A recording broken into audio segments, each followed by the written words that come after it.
오늘은 맞지만 이까야 45번째 경전 4가지 법의 실천 사례를 같이 독송하고 공부하시겠습니다.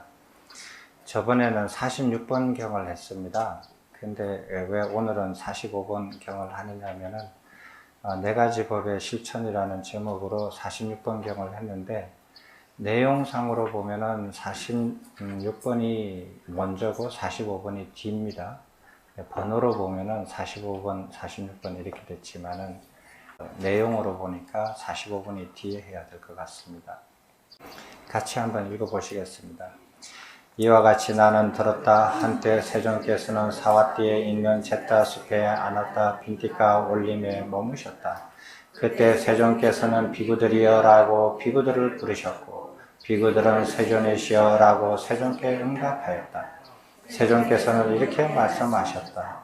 비구들이여, 여기 받들어야 행해야 할 법들과 받들어 행하지 말아야 할 법들, 그리고 가까이 하여야 할 법들과 가까이 하지 말아야 할 4가지의 법의 실천이 있다. 무엇이 그 넷인가? 지금은 즐겁지만 미래는 괴로운 각오를 가져오는 법의 실천이 있다. 지금도 괴롭고 미래도 괴로운 각오를 가져오는 법의 실천이 있다. 지금은 괴롭지만 미래는 즐거운 각오를 가져오는 법의 실천이 있다. 지금도 즐겁고 미래도 즐거운 각오를 가져오는 법의 실천이 있다. 여기까지입니다. 저번에 한 내용과 같습니다. 그 4가지 법의 실천에 대해서 저번 46번 경에도 이렇게 설명이 되어 있지만, 오늘도 이렇게 같이 이어서 하는 겁니다. 지금이 즐겁거나 괴롭거나 미래에 괴로운 각오를 가지고 오는 게 있고, 지금 즐겁거나 괴롭거나 간에 미래에 즐거운 각오를 가져오는 법의 실천이 있다. 이 2가지를 얘기를 했습니다. 그리고 그 상세한 설명은 이렇게 46번에서 했었습니다. 오늘 45번에서는 46번하고 이어서 이렇게 본다면은, 물론 45번 경전은 이렇게 되어서 아무 문제가 없지만 46번하고 이어서 본다면은 그 다음 문장 첫 번째를 이렇게 읽으셔야 하는 게, 이해하는 게 더 빠릅니다. 비구들이여, 그러면 누가 지금은 즐겁지만 미래는 괴로운 각오를 가져오는 법을 실천하는가? 이렇게 읽으셔야 됩니다. 그렇게 고쳐서 같이 읽으시겠습니다. 비구들이여, 그러면 누가 지금은 즐겁지만 미래는 괴로운 각오를 가져오는 법을 실천하는가? 비구들이여, 어떤 사문들이나 브라만들은 감각적 욕망을 누리는 것에는 아무런 허물이나 잘못이 없다라는 주장과 견해를 가졌다. 그들은 감각적 욕망을 마음껏 누리며 그렇게 누리면서 감각적 욕망에 흠뻑 취해버린다. 그들은 상투를 튼 여자 수행승과 함께 유행하고 친밀하게 지낸다. 그들은 이렇게 말한다. 저들 훌륭한 사문들이나 브라만들은 감각적 욕망에서 도대체 어떠한 미래의 두려움을 부었기에 감각적 욕망을 버리라고 하는가? 또한 그들은 감각적 욕망에서 도대체 무엇을 알기에 감각적 욕망을 철저히 안다고 선언하는가? 여기 이 여자 유행성들의 연약하고 부드럽고 포근하고 감미로운 속살의 감촉은 정말 좋고 안락하구나. 저들 훌륭한 산문들이나 브라만들은 어찌 이것을 버리라고 하는가? 그들은 어찌 이것을 안다고 선언하는가? 이렇게 말하는 그들은 감각적 욕망을 마음껏 누리며 감각적 욕망에 흠뻑 취해버린다. 그들은 감각적 욕망을 마음껏 누리며 감각적 욕망에 흠뻑 취해 살다가 몸이 무너져 죽은 뒤 처참한 것, 불행한 것, 파멸쳐 지옥에 태어난다. 그들은 그곳에서 고통스럽게 극심하고 사무치고 혹독한 느낌을 느낀다. 그들은 이렇게 말할 것이다. 우리는 지옥에 태어났다. 여기 지옥에서 우리는 고통스럽고 극심하고 사무치고 혹독한 느낌을 느낀다. 이것이 감각적 욕망을 버리라고 하고 감각적 욕망을 철저히 안다고 선언한 저들 훌륭한 사문들이나 브라만들이 감각적 욕망에서 본 미래의 두려움이었구나. 우리는 감각적 욕망에서 미래의 두려움을 보지 못하고 감각적 욕망을 알지 못한 채 감각적 욕망을 마음껏 누리며 감각적 욕망에 흠뻑 취해 살았었다.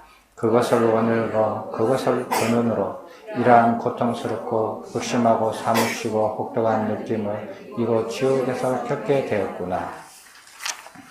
계속 읽어볼까요?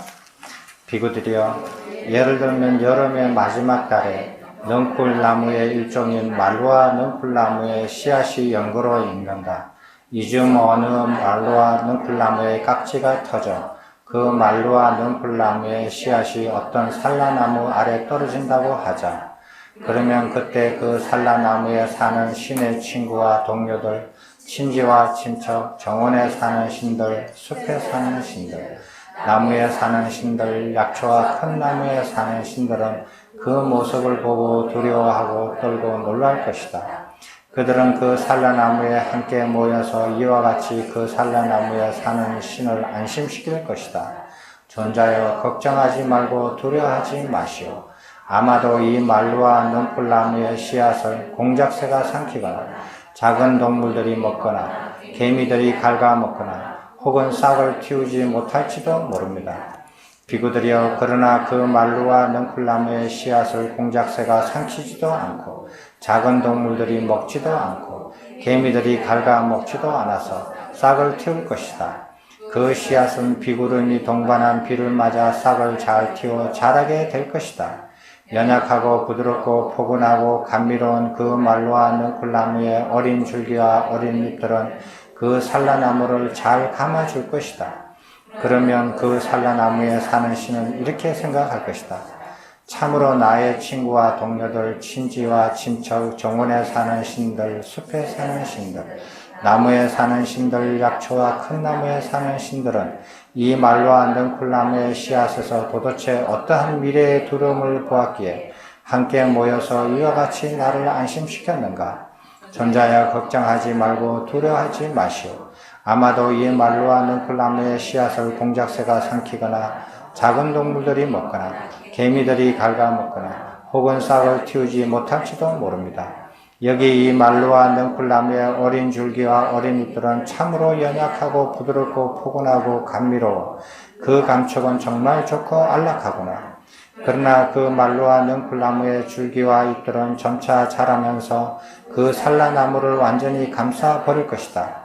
그 산라나무의 가지들과 꼭대기까지 감싸고는 마치 그 꼭대기 위로 차양을 친 것처럼 덮어버리고 다시 아래로 늘어뜨려 그 산라나무의 큰 가지들을 부러뜨리고 그 산라나무를 햇빛으로부터 차단시켜서 서서히 고사시키고 마침내 그 산라나무를 넘어뜨릴 것이다. 그러면 그 산라나무에 사는 신은 참으로 고통스럽고 극심하고 사무치고 혹독한 느낌을 느끼게 된다. 비구들이여, 그러면 그 산라나무에 사는 신에게 이러한 생각이 들 것이다. 말루와 넝쿨 나무의 씨앗 때문에 내가 살고 있는 이 산라나무가 그 말루와 넝쿨 나무의 줄기와 잎들로 완전히 감싸버려졌고 산라나무의 큰 가지들이 부러져 떨어졌고 산라나무가 서서히 고사되고 마침내 산라나무가 넘어지고 부수어지면서 나는 참으로 고통스럽고 극심하고 사무치고 혹독한 느낌을 느낀다. 이것이 참으로 나의 친구와 동료들, 친지와 친척, 정원에 사는 신들, 숲에 사는 신들, 나무에 사는 신들, 약초와 큰 나무에 사는 신들이 이 말루와 넝쿨 나무의 씨앗에서 본 미래의 두려움이었구나. 그들은 이러한 두려움을 보았기에 함께 모여서 이와 같이 나를 안견시켰구나. 존자여, 걱정하지 말고 두려워하지 마시오. 아마도 이 말루와 넝쿨 나무의 씨앗을 공작새가 삼키거나 작은 동물들이 먹거나 개미들이 갉아먹거나 혹은 싹을 틔우지도 못할지도 못합니다. 이제 나는 그 씨앗을 원인으로 그것을 원인으로 이러한 고통스럽고 극심하고 사무치고 혹독한 느낌을 겪게 되었구나. 비구들이여, 이것을 일러 지금은 즐겁지만 미래는 괴로운 각오를 가져오는 법의 실천이라 한다. 여기까지입니다. 읽으시니까 다 그냥 읽는 대로 이해가 되실 겁니다. 어려움 없이 아마 이해를 다 되실 겁니다. 여기 앞에서 보면은 그 쾌락주의자들의 이렇게 그 사례를 나왔습니다. 그럼 누가 지금은 즐겁지만 미래는 괴로운 각오를 가지고 오는 법을 실천하는 사람이 누구인가? 이런 사람이 있다라는 겁니다. 그래서 그들은 옛날에 보면은 그 남자들만 유행하는 출가를 하는 게 아니라 여자들도 출가해서 유행을 한 그 기록들이 있습니다. 여기도 보면 나오듯이 여기서 보면 상투를 튼 여자라고 했습니다. 상투를 튼 여자 수행성이라는 건 뭐를 의미하겠습니까? 우리하고 아마 풍습이 같은 것 같아요. 이런 면을 보면 상투를 텄다라는 것은 무엇을 의미하죠? 여자가 저기 결혼을 해서 남편이 있다라는 거죠. 그래서 상투를 튼 여자 수행승은 그 당시는 뭐 이렇게 이혼 절차 같은 게 없었는지 한번 상투를 트면은 그 상투를 이렇게 튼 채로 출가를 해서 유행을 했던 여자 수행자들이 있었는가 봅니다. 그래서 이런 여자 수행자들과 같이 지내고 친밀하게 지내고 그래서 감각적 욕망을 마음껏 누리고 흠뻑 취해 산다. 이렇게 해서 죽어서 지옥에 태어났다. 지옥에 태어나서 혹독한 고통을 겪으면서 이 고통이 어디서 왔는가라고 보니까 자기가 감각적 욕망을 마음껏 누리고 흠뻑 취해서 살았던 그것을 원인으로 이러한 결과를 맺었다라는 걸 알게 됩니다. 우리가 이렇게 고통을 겪으면서 이 고통이 어디서 왔는가? 즐거움을 겪으면서 즐거움이 어디서 왔는가? 내가 지금 어려움을 겪는데 어려움이 어디서 왔는가? 내가 성공을 해서 기쁨을 느끼는데 이 기쁨은 어디서 왔는가? 라고 이렇게 항상 참고하고 이렇게 살피고 이러는 사람들은 지옥에 가서도 그 지옥의 고통을 겪는 원인을 찾아내요. 근데 여기에 나오는 이 사람보다도 더 심하면은 어떻게 되냐면은 지옥에서 극심한 고통을 겪더라도 그 고통이 어디서 온 줄도 모르고 겪어요. 이 대책이 없죠. 그러나 여기에 있는 그 예에서는 지옥에서 극심한 고통을 겪더라도 그 원인이 어디서 오는지 참고해서 알아냅니다. 그 원인이 어디 있었느냐? 감각적 욕망을 마음껏 누리고 그 감각적 욕망에 흠뻑 취해서 살다가 죽었기 때문에 그렇다라는 겁니다. 그래서 감각적 욕망을 이렇게 즐기고 흠뻑 취해서 살 때는 그것이 부드럽고 포근하고 감미롭고 좋고 안락했지만 즐거웠지만 그것으로 원인으로 해서 받는 과보는 매우 이렇게 괴로운 과보를 받게 되는 거죠. 이제 이런 예를 들었습니다. 그래서 이제 예를 하나를 더 이렇게 부처님께서 들으신 건데, 여기 산라나무에 사는 그 신을 이렇게 해서, 여러분들이 혹시 이렇게 나무나 이렇게 넝쿨나무 같은 것들을 보신 적이 있으시면 아마 이해가 잘 되실 겁니다. 이거를.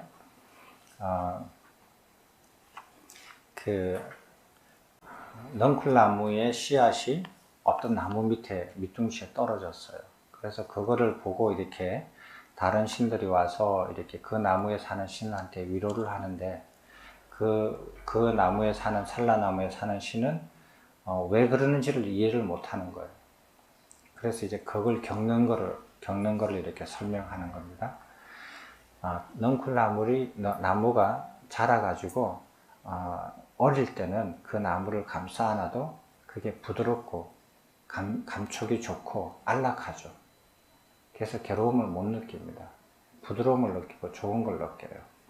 근데 그 넝쿨나무가 점점 더 커가지고 그 나무를 점점 다 감아가지고 나무 꼭대기까지 감아버리면 그때부터는 나무가 이제 그거 시들어가고 고통을 겪죠. 이런 거를 이렇게 이제 감각적 욕망에 비유를 해서 설명을 했습니다.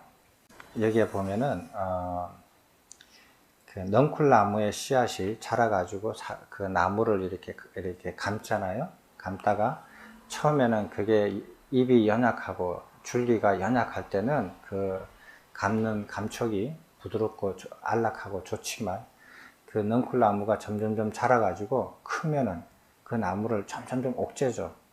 굉장히 이렇게 옥죄고 그리고 그게 이제 꼭대기까지 감아버리면 이제 꼭대기까지 올라갔다가 그게 다시 내려와요.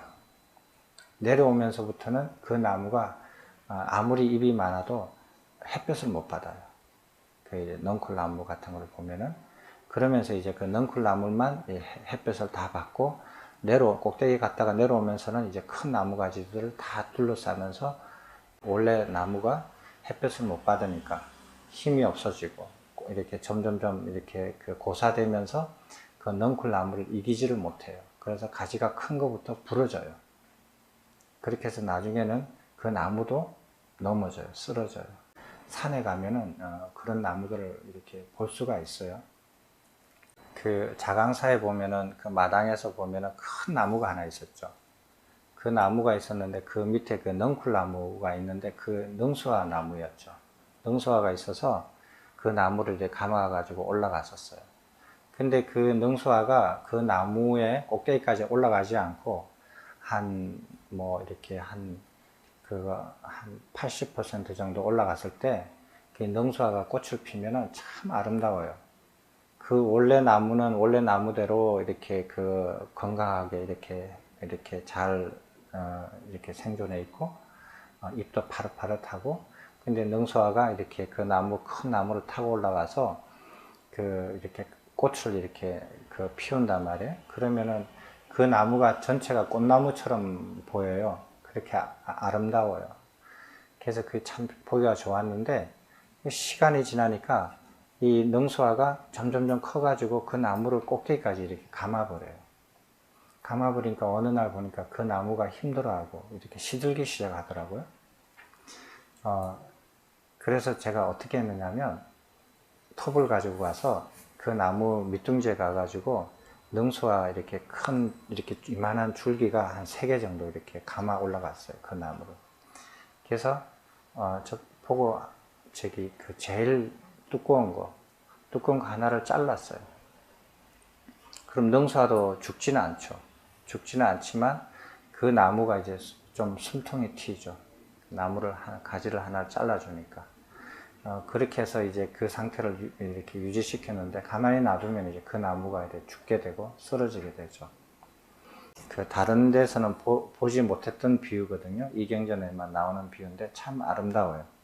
참 보기가 이렇게 이해가 잘 되고 아마 오랫동안 잘 기억이 되실 겁니다. 근데 여기서 그 산라나무에서 그거 넝쿨나무 있잖아요. 넝쿨나무를 이렇게 비유를 했는데, 그거를 사람의 그 감각적 욕망에다가 비유를 했거든요.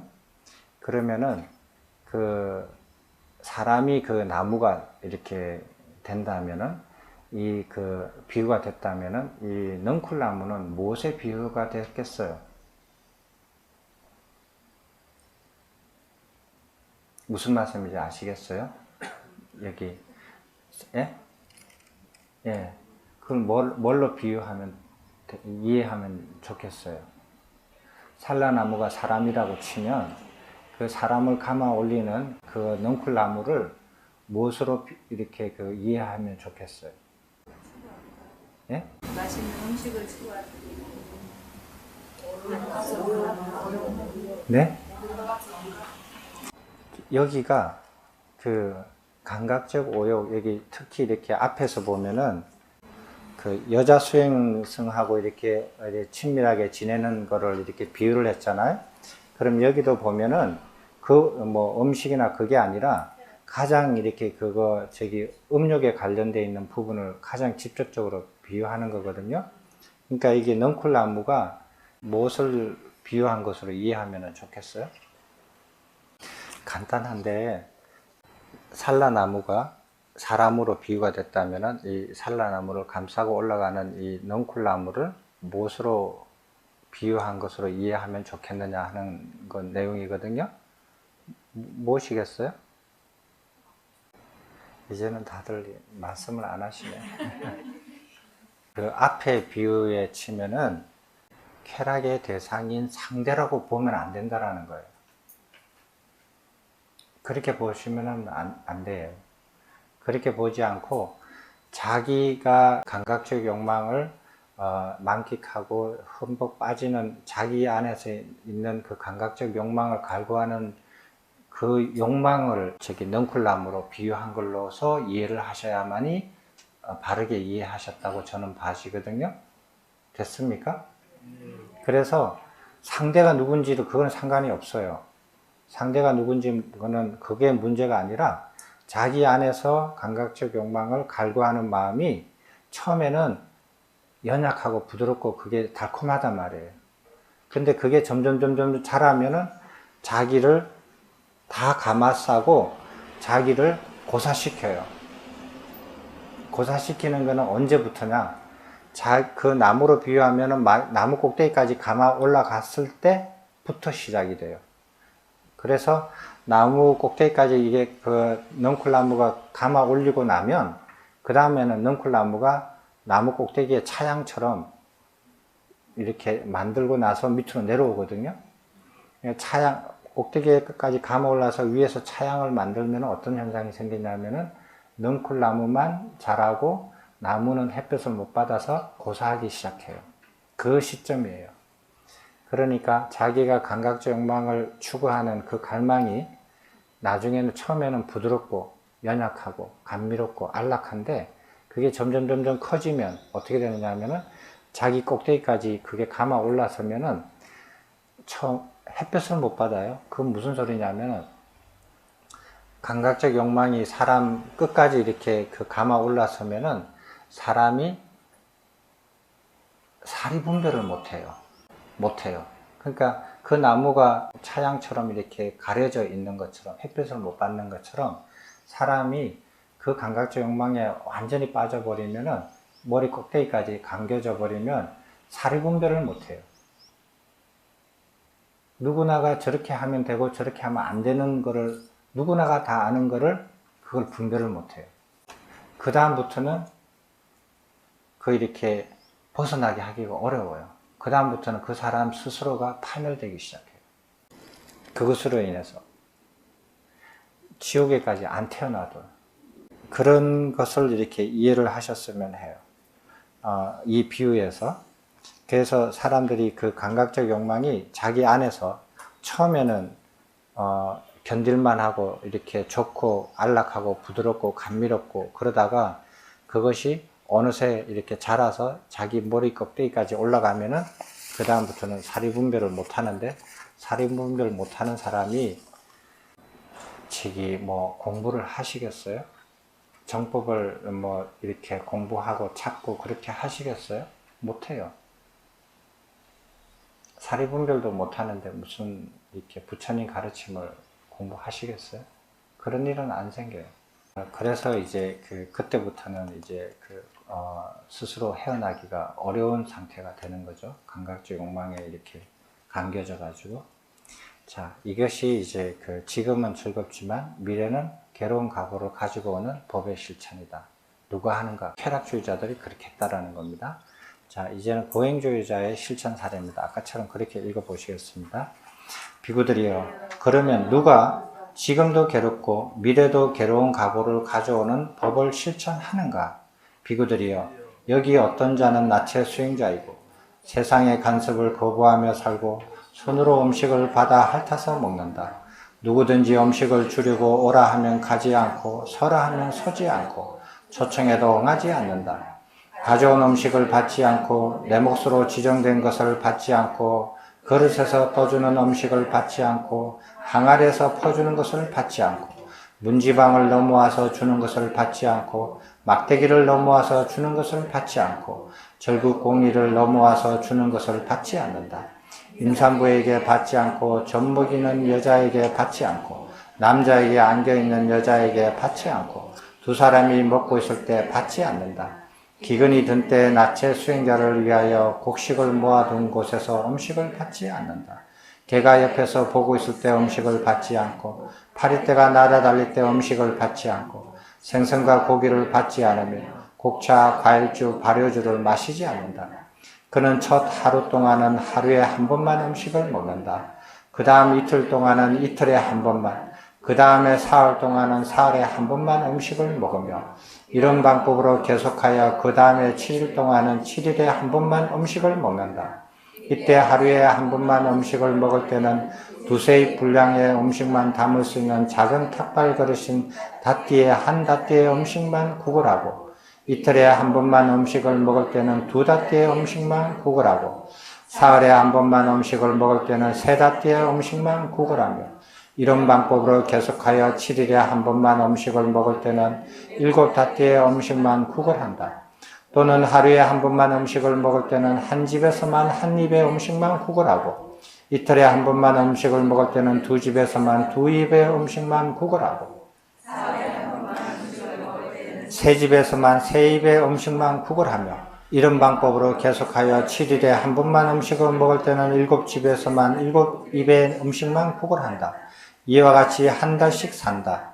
그는 채소를 먹는다. 또한 수수, 니바라 쌀, 왕겨, 뜬물, 깻가루, 수초, 풀, 소똥을 먹으며 떨어진 열매와 매달려 있는 열매 그리고 나무나 풀뿌리를 몸식으로 먹는다. 그는 삼배로 만든 옷을 입는다. 또한 마포로 된 거친 옷을 입고 시체를 싸면 헝겊으로 만든 옷을 입고 늑마로 만든 옷을 입고 쿠사로로 만든 옷을 입고 나무 껍질로 만든 옷을 입는다. 영양가죽으로 만든 덮개를 걸치고 인간의 머리카락으로 만든 덮개를 걸치고 동물의 꼬리털로 만든 덮개를 걸치고 올빼미 털로 만든 덮개를 걸치고 나무가지로 만든 덮개를 걸친다. 그는 머리털과 수염을 뽑는 고행에 몰두하며 머리털과 수염을 뽑아버리고 자리에 앉아 않고 서 있는 고행에 몰두하여 서 있고 서 있지 않고 쪼그리고 앉는 고행에 몰두하여 쪼그리고 앉으며 가시로 된 자구에 앉아 머물고 가시로 된 침구에서 누워 머물며 저녁까지 하루 3번 물에 들어가는 고행에 몰두하며 못 지낸다. 이와 같이 여러 가지 형태로 몸을 괴롭히고 고통을 주는 고행에 몰두하며 지낸다. 그는 몸이 무너져 죽은 뒤 처참하고 불행하고 파멸쳐 지옥에 태어난다. 비구들이여 이를 일러 지금도 괴롭고 미래도 괴로운 가보를 가져오는 법의 실천이라 한다. 여기는 고행주의를 이렇게 실천 사례로 들었는데 여기에 나오는 내용들은 예전에 아마 12번 경전일 겁니다. 거기서 이미 다 똑같이 반복되어서 나왔었습니다. 그래서 반복해서 설명하지는 않겠습니다. 마지막에 보면 저녁까지 하루 3번 물에 들어가는 고행에 몰두하며 지낸다 라는 기절이 있습니다. 12번 경전할 때도 이대로 이렇게 읽었는데요. 이거를 보니까 이런 뜻이에요. 고행하는 사람들이 물을 숭배하는 사람들이 있습니다. 물을 숭배하는 사람들이 있어서 끊임없이 그 물을 몸에다 끼워 얹어요. 밤낮으로. 그리고 하루에 3번 물속에 아예 몸을 담궈 버리려. 그러는 수행을 하는 사람을 말을 하는 겁니다. 그냥 우리가 생각하기에 하루 3번 물가에서 노는 거 이렇게 그거 하는 거는 고행이 아니라고도 볼 수 있잖아요. 여름에는 오히려 편안한 느낌이 들죠. 그런 게 아닙니다. 그래서 여기서 이제 이 옛날 사람은 이것만 들으면은 무슨 말인지 아는데 지금 사람은 이걸 들으면 무슨 말인지 몰라요. 그래서 이제 이거를 설명을 해야 될 것 같아요. 이런 식으로 물을 숭배해가지고 물을 밤낮으로 몸에 끼얹으면서 하루에 3번씩 물속에 들어가가지고 고행을 하는 그런 사람들을 말합니다. 그리고 또 한 가지는 이제 불을 숭배하는 사람, 불을 숭배하는 고행 수혜자 중에서 불을 밤낮으로 지핍니다. 꺼지지 않게 밤낮으로 지피고 불을 향해서 예배하고 공경하고 그렇게 하는 수행을 하는 사람들이 있어요. 불이 꺼지면 안 되니까 밤에 편안하게 잘 수가 없죠. 그리고 낮에는 또 사람들하고 그 불을 향해서 예배하고 공경해야 되니까 또 다른 것도 준비해야 되잖아요. 그리고 인도 가보시면 아시지만은 나무가 이렇게 여유롭지가 않아요. 그러니까 땔감을 구하러 다니는데 또 엄청난 시간을 또 구해야 돼요. 밤에는 땔감 구하러 다닐 수가 없으니까 밤에 불이 꺼지지 않도록 장작을 또 따로 준비를 해야 되고 그러니까 밤낮으로 이렇게 불을 이렇게 지피고 불을 향해서 예경하고 이렇다 보면 이게 고행이 되는 거예요. 그리고 또 고행자 중에 또 한 가지는 뭐냐면은 해와 달을 공경하는 겁니다. 예배하는 겁니다. 해와 달을 이렇게 숭배하는 그 고행 수행자들은 어떻게 하느냐면 해와 달을 보고 끊임없이 예배하고 합장하고 공경하고 그리고 음식을 차리고 거기에서 예배하고 공경을 해요. 근데 해만 하면은 밤에 잠을 잘 수 있잖아요. 달만 하면은 낮에 잠을 잘 수 있잖아요. 근데 해와 달을 같이 해요.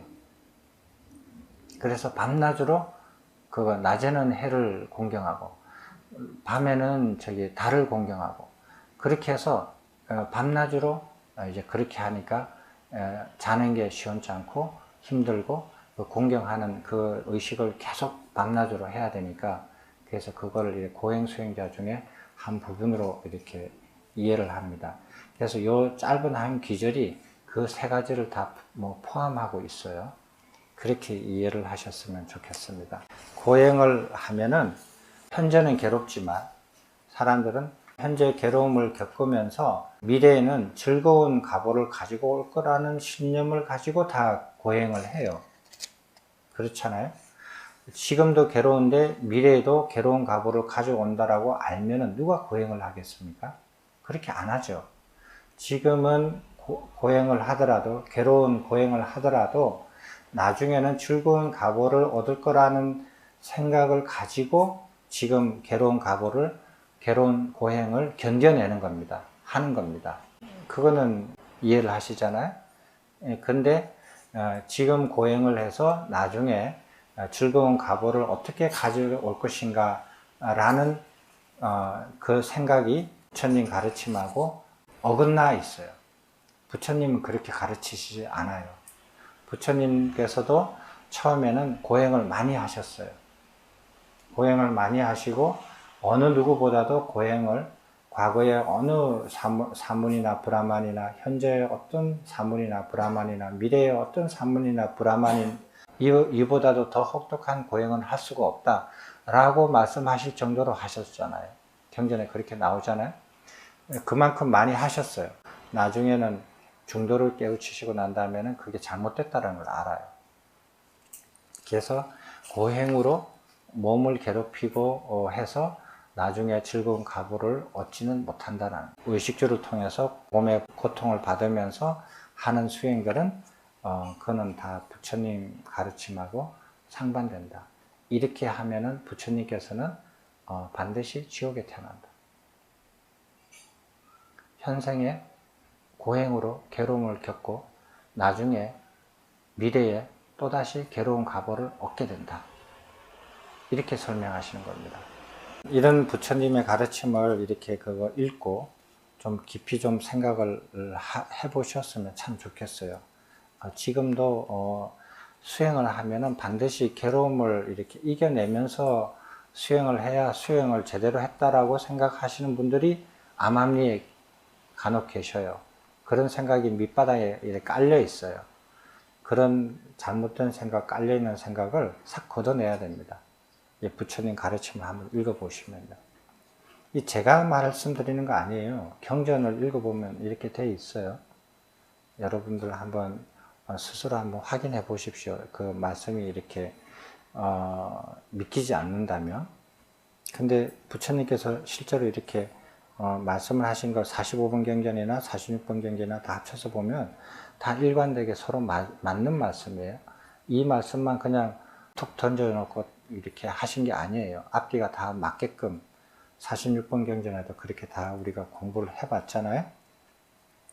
그 다음 경전을 한번 이 부분을 읽어보시면 아마 여러분 이렇게 수행하는 그런 관점에서 이렇게 많은 도움을 얻을 수 있는 내용입니다. 저는 그랬는데 여러분들은 어떠는지 모르시겠어요. 한번 같이 읽어보시겠습니다.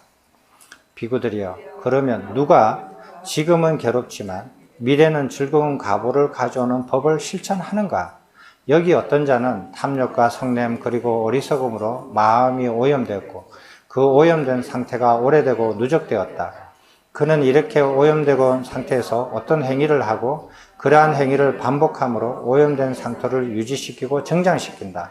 그러나 배우지 못하고요 어리석은 그가 성자들을 칭견하고 성스러운 법에 능숙하고 성스러운 법에 인도되고 바른 사람들을 친견하고 바른 사람들의 법에 능숙하고 바른 사람들의 법에 인도되어서 성스러운 제자가 된다.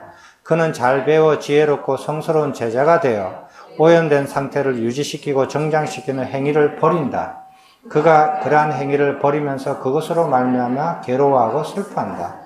그는 생명을 죽이는 것을 버리며 주지 않는 것을 가지는 것을 버리면서 저속하고 순결하지 않는 행동을 버리면서 거짓말을 하는 것을 버리면서 이간하는 말을 하는 것을 버리면서 나쁜 말을 하는 것을 버리면서 잡담을 하는 것을 버리면서 마음으로 탐욕을 부리는 것을 버리면서 마음으로 악의를 품는 것을 버리면서 마음으로 삿된 견해를 가지는 것을 버리면서 그것으로 말미암아 괴로워하고 슬퍼하며 괴로워하고 슬퍼하면서 이러한 행위를 버린다. 그가 비록 괴롭고 슬프고 얼굴이 눈물로 범벅이 되지만 이러한 행위를 버림으로 청정한 계행을 닦는다. 그리고 그는 이러한 행위를 버림을 조건으로 미래의 즐거운 기쁨을 경험한다. 이와 같이 그는 지금은 괴롭지만 미래는 즐거운 가부를 가져오는 법의 실천으로 몸이 무너져 죽은 뒤 좋은 곳 천상세계에 태어난다. 비구들이여, 이를 일러 지금은 괴롭지만 미래는 즐거운 가부를 가져오는 법의 실천이라 한다. 지금은 괴로운데 나중에는 즐겁다. 고행을 지금 해서 나중에 즐거운 가보를 가져온다. 그렇지 않아요. 내가 힘들어서 모든 노력을 다 들여가지고 절을 8만 개나 지었다. 탑을 8만 개나 세웠다. 그래서 천상세계에 태어납니까? 아니에요. 무엇을 하면은 어떤 결과를 맺고 무엇을 하면 저런 결과를 맺고 이걸 정확하게 알아라는 겁니다.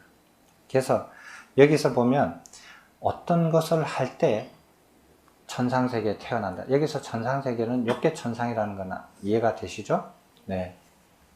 그럼 여기는 어떤 뜻이냐 하면은 어떤 사람이 과거나 현재나 이게 탐진치가 굉장히 두터워요. 마음이 오염된 상태가 굉장히 두터워요. 그 두터운 상태에서 행위를 해요. 이런 것도 하고 저런 것도 해요. 그리고 이런 일 저런 일 하면서 그 오염된 상태를 유지시키고 더 오염시켜요. 그게 익숙한 사람이에요. 그런 익숙한 사람이에요. 그런 익숙한 사람이 이제 부처님 가르침을 들었어요. 그래서 성스러운 사람을 만나거나 바른 사람을 만나서 부처님 가르침을 배웁니다.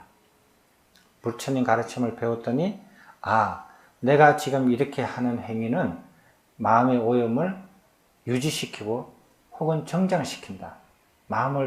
오염된 마음을 더 오염시키게 하는구나. 라는 것을 배워서 알았습니다. 그래서 이 사람은 이제 마음의 결정을 합니다. 마음의 오염된 상태를 유지시키거나 정장시키는 행위를 하지 않겠다. 마음의 오염을 유지시키거나 정장시키는 행위를 버려야겠다. 그래서 마음의 오염을 씻어내버려야겠다. 라는 것을 이해를 하고 실천을 합니다. 그래서 어떤 것을 하느냐? 불선법을 떨쳐버리는 거예요. 그래서 살생하는 행위를 버린다 이거예요. 두 번째로는 주지 않는 것을 가지는 행위를 버린다. 세 번째는 음행을 하는 것을 버린다. 네 번째는 거짓말하는 행위를 버린다. 이간질하는 행위를 버린다. 나쁜 말하는 행위를 버린다. 잡담하는 행위를 버린다. 이거를 버리는 거예요. 그러면은 그 사람이 마음에 오염이 된 사람이 마음에 오염된 상태를 유지시키고 정장시키는 것에서는 이 7가지 뿐이었겠느냐. 다른 것도 또 있어요. 다른 것들도 있어요. 다른 것들도 있지만 이것을 기본으로 해서 그 행위를 버리면서 마음에 오염된 것을 벗어나는 겁니다. 물론 다른 것들도 안 하겠죠. 다 적을 필요는 없잖아요. 예를 들어서 시기 질투하고 저번 경전에 많이 나왔었죠. 그것까지는 여기서는 말씀 안 합니다. 불선법까지만 말씀을 하는 겁니다. 이 7가지 행위를 버려요. 마음으로 탐욕을 부리는 것, 마음으로 악의를 품는 것, 마음으로 삿된 견해를 가지는 것, 이런 거를 버린다라는 것. 그렇게 버림으로써 마음에 오염된 상태를 씻어버리고 마음에 오염된 거를 이렇게 점점점 옅게 하면서 떨쳐버리는 거예요. 그래서 선법을 지키는 겁니다. 이걸 합니다. 근데 이걸 하는데 즐겁지가 않아요. 그리고 즐겁지도 않고 괴롭지도 않는 상태도 아니에요. 무척 괴로워요. 왜? 지금까지 해왔던 것을 버려야 되니까. 지금까지 익숙하게 해왔던 것을 버려야 되니까. 지금까지 익숙하게 해왔던 것을, 능숙하게 해왔던 것들을 버리고 다르게 살아야 되니까. 이때까지 능숙하게 하면서 잘 먹고 잘 살아왔는데 이것을 버려야 되니까 괴로운 거예요.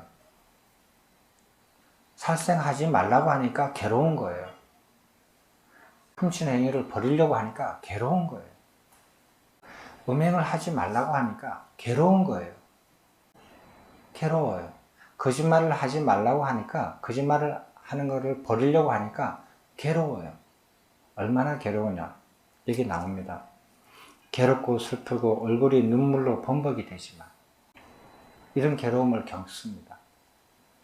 그 얼굴이 눈물로 범벅이 되지만 그걸 버리는 거예요. 괴롭지만 괴로움을 겪으면서 버리는 거예요. 그렇지만 이런 행위를 버려서 청정한 계행을 닦는다. 그래서 죽으면 천상에 태어난다. 이렇게 천상에 태어난다. 되셨습니까? 지금은 괴롭고 나중에 미래는 즐거운 가보를 가져오는 게 오래 앉아 있는 거, 오래 서 있는 거, 음식을 작게 먹는 거, 안 먹는 거, 이렇게 말을 안 하는 거, 이런 게 아닙니다. 불선법이에요. 불선법을 떨쳐버리는 7가지, 그 다음에 마음으로 하는 3가지, 이 10가지예요. 이 10가지를 떨쳐버림으로써 미래의 즐거운 가보를 가져오는 거지, 다른 것으로서 이제 미래의 즐거운 가보를 갖지 않습니다. 탑을 8만 개 아니라 8만 개 곱하기 8만 개를 지어도 그걸로서는 천상에 태어나지 않습니다. 되셨습니까? 그래서 이렇게 해야 된다는 겁니다. 요거 다 읽어보고 그 다음은 한번 읽어보고 연속되어 있으니까 한번 그 말씀을 계속 나눠보겠습니다. 그 바른 선정의 실천 사례인데요. 한번 같이 읽어보시겠습니다. 비구들이여, 그러면 누가 지금도 즐겁고 미래도 즐거운 가보를 가져오는 법을 실천하는가? 비구들이여, 여기 어떤 자는 탐욕과 성냄 그리고 어리석음으로 마음이 오염되었으나 그 오염된 상태가 오래되지 않고 누적되지 않았다. 그는 이렇게 오염된 상태에서 어떤 행위를 하더라도 그러한 행위를 반복함으로 오염된 상태를 유지시키거나 정상시키지 않는다. 그러나 배우지 못하여 어리석은 그가 성자를 신견하고 성스러운 법에 능숙하고 성스러운 법에 인도되고 바른 사람들을 친견하고 바른 사람들의 법에 능숙하고 바른 사람들의 법에 인도되어서 성스러운 제자가 된다. 그는 잘 배워 지혜롭고 성스러운 제자가 되어 오염된 상태를 유지시키거나 정장시키는 행위를 버린다. 그가 그런 행위를 버리면서 그것으로 말미암아 괴로워하거나 슬퍼하지 않는다. 그는 생명을 죽이는 것을 버리면서 주지 않는 것을 가지는 것을 버리면서 저속하고 순결하지 않은 행동을 버리면서 거짓말을 하는 것을 버리면서 이간질하는 말을 하는 것을 버리면서 나쁜 말을 하는 것을 버리면서 잡담을 하는 것을 버리면서 마음으로 탐욕 부리는 것을 버리면서 마음으로 악의를 품는 것을 버리면서 마음으로 삿된 견해를 가지는 것을 버리면서 그것으로 말미암아 괴로워하지 않고 슬퍼하지 않으며 괴로워하지 않고 슬퍼하지 않으면서 이러한 행위를 버린다. 그는 괴로워하지 않고 슬퍼하지 않으면서 이러한 행위를 버림으로 청정한 계행을 닦는다. 이와 같이 해로운 법들을 어렵지 않게 버리고 마음으로 탐욕 부리는 것을 어렵지 않게 버리는 그는 마침내 감각적 욕망들을 완전히 떨쳐버리고 해로운 법들을 완전히 떨쳐버린 뒤 일으킨 생각과 지속적인 고찰이 있고 떨어져버렸음에 의해 생긴 기쁨과 행복이 있는 초선정을 구족하여 머문다. 이러한 이생이력으로 그는 몸을 흠뻑 적시고 충만케 하고 가득 채우고 속속들이 스며들게 한다. 그는 일으킨 생각과 지속적인 고찰을 가라앉히 했기 때문에 더 이상 존재하지 않으므로 마음은 단일하고 더욱 고요하며 이러한 고요에서 생긴 기쁨과 행복이 있는 제2선정을 구족하여 머문다. 이러한 정생이력으로 그는 몸이 흠뻑 적셔지고 충만하고 가득 채우고 속속들이 스며들게 한다. 그는 다양한 기쁨과 행복에 대한 욕을 버림으로써 마음의 청정이 일어나고 사티가 확립되며 다양한 기쁨과 행복이 사라짐에서 생긴 묘한 행복이 있는 제3선정을 구족하여 머문다. 이러한 이히 묘락으로 그는 몸을 흠뻑 적시고 충만하게 하고 가득 채우고 속속들이 스며들게 한다. 미세한 욕을 버림으로써 마음의 평정과 삿띠가 강화되며 모든 욕과 희유, 고락의 느낌이 사라짐에서 생긴 시메탈이 있는 제4선정을 구족하여 머문다. 이러한 사념청정으로 그는 몸을 흠뻑 적시고 충만하게 하고 가득 채우고 속속들이 스며들게 한다. 이와 같이 그는 지금도 즐겁고 미래도 즐거운 가보를 가져오는 법의 실천으로 몸이 무너져 죽은 뒤 좋은 것 범천세계에 태어난다. 비구들이여 이를 일러 지금도 즐겁고 미래도 즐거운 가보를 가져오는 법의 실천이라 한다. 비구들이여 이것이 네 가지 법의 실천이다. 세존께서는 이와 같이 설하셨다. 그 비구들은 흡족한 마음으로 세존의 말씀을 크게 기뻐하였다. 여기까지입니다. 근데 어떤 사람이냐면은 마음이 오염이 되어 있긴 있는데 그게 오랫동안 누적이 되어 있지 않고 오염이 된 지 오래되지 않았어요. 그렇지만 마음이 오염이 되어 있어요. 그래서 이 사람이 이제 그 성자를 만나고 바른 사람을 만나서 부처님 가르침을 배웁니다. 배워가지고 내가 마음이 오염이 되어 있구나. 나는 비록 이렇게 그 마음의 오염을 정장시키거나 그걸 유지시키려고 이렇게 습관적으로 하지는 않지만 내 마음은 오염되었고 이 마음의 오염을 시키는 것은 과거에 내가 이러이러한 행위를 해서 이렇게 생겼구나 라고 이해를 해서 그 행위를 떨쳐버립니다. 그래서 살생하는 행위를 버리고 훔치는 행위를 버리고 음행하는 행위를 버리고 거짓말하는 거, 이간질하는 거, 나쁜 말하는 거, 잡담하는 걸 다 버려요. 이렇게 불선법을 떨쳐버리고 그리고 마음으로 탐욕을 버리고 마음으로 악의를 버리고 마음으로 품은 악의를 버리고 마음으로 품은 삿된 생각을 버립니다. 이런 노력을 합니다. 이런 노력을 하는데 이런 걸 버리면서 괴로워하지를 않아요. 마음이 비록 오염이 됐지만 오염된 상태가 오래되고 누적되지 않았기 때문에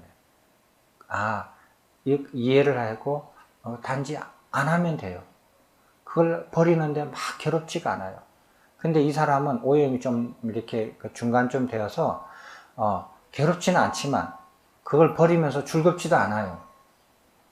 그래서 이 사람은 이렇게 부처님 가르침을 조금 더 섬세하게 보면은 지금은 즐겁지도 않고 괴롭지도 않지만 미래는 즐거운 가보를 가지고 오는 법을 실천하는 사람이다. 이렇게 이해가 돼요. 됐죠?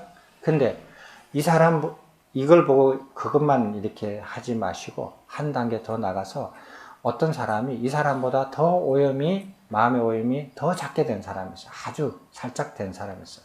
마음이 오염이 된 지 얼마 되지 않은 사람, 살짝 덮여 있는 사람, 이런 사람이 부처님 가르침을 만나서 부처님 가르침을 배워서 이제 불선법을 떨쳐버리고 마음으로 탐욕과 악의와 삿된 생각을 떨쳐버립니다. 근데 이 사람은 떨쳐버리면서 즐거워해요. 떨쳐버리는 것을. 이 사람은 지금도 즐겁지만 미래도 즐거운 가보를 가지고 오는 법을 닦는 사람이에요. 그래서 이 사람한테는 살생하는 행위를 버려라, 거짓말하는 행위를 버려라, 마음으로 탐욕을 버려라, 악의를 버려라, 삿된 견해를 버려라 하면은 아주 즐거운 마음으로 그걸 버려요. 이해를 했기 때문에. 이해를 하고 바르게 이해를 하고 그것을 버림으로써 얻는 것이 더 크기 때문에 즐겁게 버립니다. 이 차이가 있어요. 똑같이 부처님 가르침을 받아들여도. 그런데 그 다음에 보세요. 그 사람들이 초선정을 이렇게 성취하려고 하는데 초선정을 성취하면은 거기에 이생희락이 있죠. 그 이생희락지입니다. 초선정의 성취를 하면은 이생희락지라 그럽니다. 이생이라는 희락이, 기쁨과 행복이 있다라는 곳이에요. 그러니까 기쁨과 행복이 가득한 곳을 이생희락지라고 해요. 그게 초선정이 성취되면 그렇거든요. 그러면 우리가 초선정을 성취하는 조건이 무엇입니까?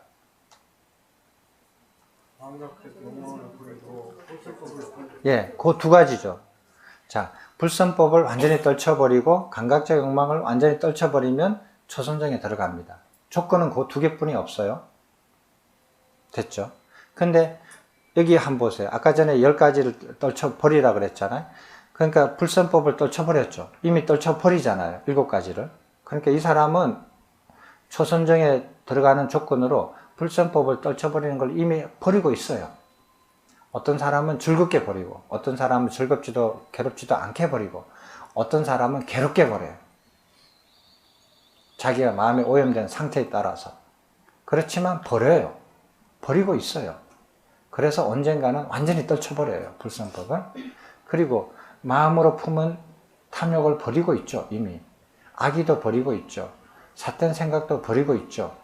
버리고 있는데 제일 처음 마음으로 품은 그 탐욕을 버리잖아요. 버리면은 그게 자꾸 버리다 보면 감각적 욕망을 완전히 떨쳐버리죠. 그래서 이 사람은 쉽게 초선정에 들어갑니다. 연결되어 있잖아요. 저절로 연결되어 있잖아요. 그래서 초선정으로 들어가요. 이해됐습니까? 아주 쉽습니다. 초선정에 들어가는 것. 근데 어떤 분은 이렇게 생각합니다. 초선정에 들어가기 위해서 내가 무엇을 해야 되나? 좋다. 내가 하루에 1080배를 해야겠다. 108배를 10번씩 해야겠다. 아침, 저녁으로, 낮으로. 시간만 되면 108배를 해요. 108배를 하면은 초선정에 들어가는 조건이 됩니까?